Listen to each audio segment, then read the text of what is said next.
Hello, YouTube. Last week I told you guys I was going to give you a quick rundown of the downside of cryptocurrencies. And this is going to be quick because there's not very many. I've looked, and so let me get to the list real quick so I don't just babble again. Number one, power outage. EMP attack. Computers are going to be worthless or useless. Everything electronical is going to be useless, and that. But that same thing would happen to our banking system, stock market. No one would have any money. So that's Mad Max scenario, crazy talk. So that's number one. That would be for everyone though, for everything. Lights and everything. So I don't think, having a couple $100 in some kind of account would really devastate me. I'd already be devastated enough. So that's number one. Number two is it's not backed by anything. So like our dollar and other countries' dollars, it's backed by the petrodollar. Our dollar is backed by the petrodollar, really. And so that's why you see a lot when the gas goes down, the gas prices go down. Our dollar takes a hit sometimes, and then there's other things in there, but it's not backed by anything. So that's number two. And that could be bad, but that's why there's power in numbers. Because the more people that buy cryptocurrency, it doesn't need to be powered by anything. So actually that's right here. A little bit more, but with the dollar and everything and other things. But that's number two. Number three was the lack of acceptance, and the lack of acceptance. That's kind of changing too with that shift card. I talked to you about that shift card. You can't necessarily go to Walmart and buy a gun with cryptocurrency right now, or go to Walmart, or get gas. Not right now, not so much. But then I also told you about what's happening in Japan, China, and Tokyo. There was like 5,000 merchants. Yeah, I think 5,000 merchants over there accepting and trading in bitcoins and everything, little stores and stuff like that. But now that they made it a legal tender, or trying to make it legal tender, it's supposed to be like something by the beginning of next year or the end of this year, 250,000 merchants. So there's things happening over here in the United States too. I told you about last show about trying to make it law and stuff like that over here. So. And I don't know if that's good or bad, and we'll talk about that later. So that's number three, and yeah. But you do have that shift card still, so that's kind of here too. It's a high risk investment. That's number four. Number four, I think, is a high risk investment. Yeah, you can say it's a high risk investment because it can be wiped out. That's it. But that same thing can happen to the stock market. It could be wiped out, like 2008, 2009, when the stock market got wiped out. Hundreds of thousands of people lost their homes because the government and news and everything was telling us, oh, our dollar's strong. There's nothing going to be happening. Go ahead and get these loans that you shouldn't be getting. And the banks were in on that. And then what happens? Stock market crashes. The housing bubble goes. They knew what they were doing. So they took all these people's hard-earned money, put it in their own bank account, then took their houses and as well. So that can happen too. It did happen. So that was number four, I believe. And number five is the hacking business.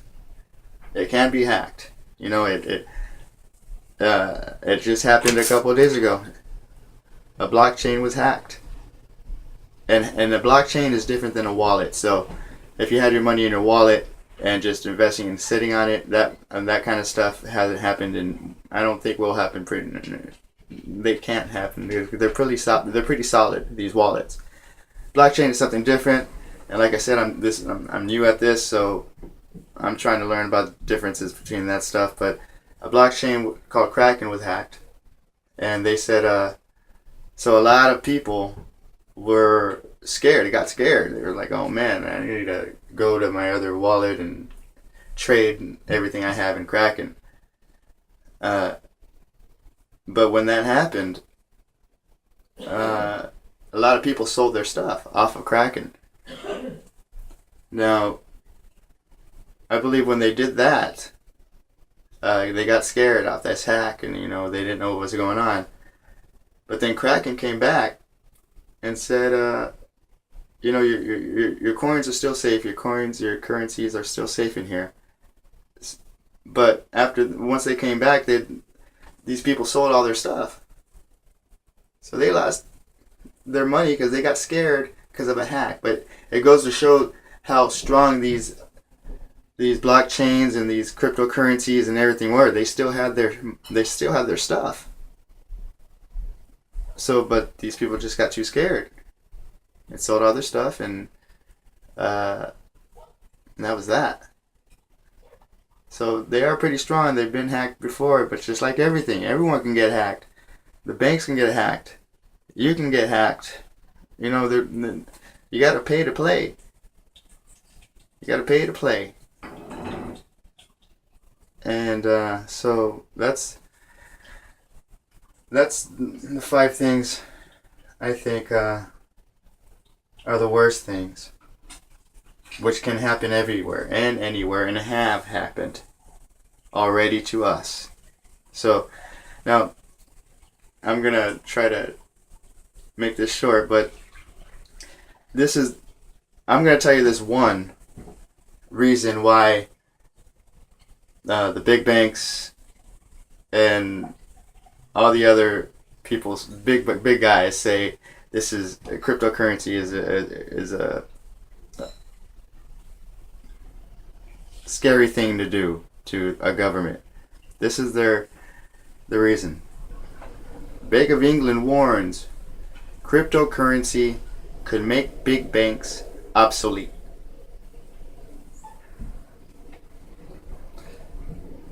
Now, I'm not the sharpest nail in the sharpest tool in the shed, but isn't that a good thing? After knowing what these people did to you, these big banks have done to us, they caused more trouble than good. And so I would think that was a really good thing. But that's what they're worried about. Now that Joe Schmo can make some money and not have to go through their, feed 5 of their family members or, pay their wages to get into the stock market. Now that we can do it, it's a bad thing, and it can devastate the whole world because it's out of their regulatory reach. That's their definition of how it's going to hurt us. It's out of their regulatory reach. They can't do nothing to it.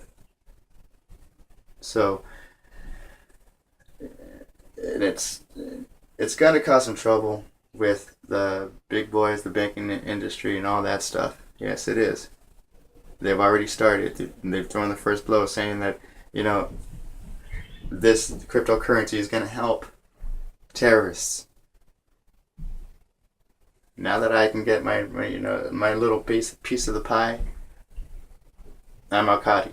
I'm an Iraqi terrorist. Now that I can try to support my family and help my family out, these little guys, the homeboys off the street. Now we can be possible terrorists.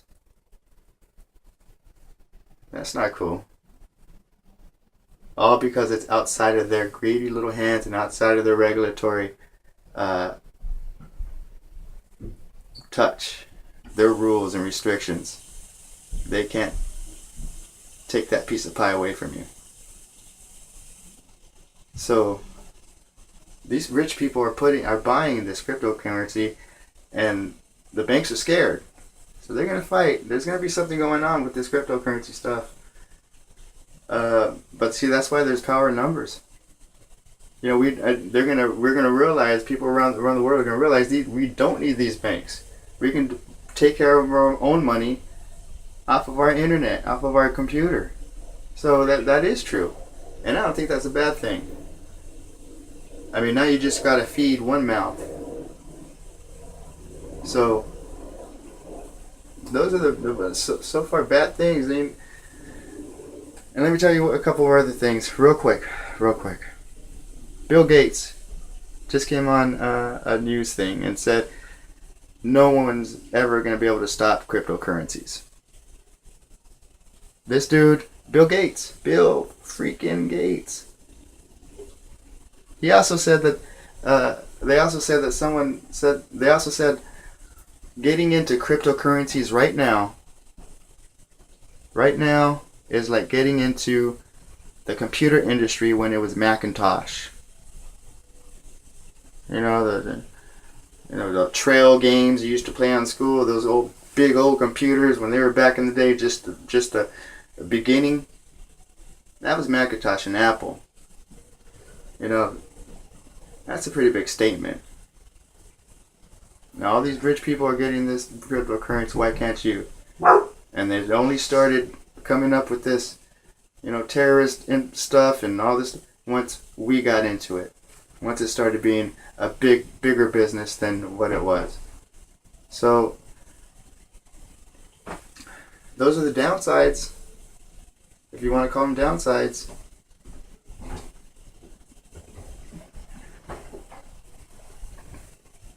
That's it. You know, there's power. There's power in numbers, though, man. You guys got to subscribe. You guys got to share this on Facebook. It's easy to share this on Facebook. Like this if you do. If you don't, give me comments and tell me why you don't like this. Why you think I'm stupid. You know, I would love to hear. You know, but just remember to share this. Spread the word.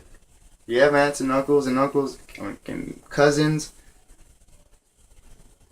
Maybe you can help them out. Maybe they're looking for something to invest in. You know, I'd rather them invest in silver and gold, but invest. They can invest $5-10, like I said, and just get their little piece of a pie. $10 a month, $20 a month. Just think about it. If you were to invest $100 a month into Bitcoin, in 1 year you'd almost have enough for a Bitcoin, and you can ride that Bitcoin's wave for a while. And the things I'm hearing from my peeps, things are going to be happening with these cryptocurrencies. So share this if you like it. If you don't, give me a comment and tell me why. I would really love to hear why. Alright? And always remember, guys, there is power in prayer.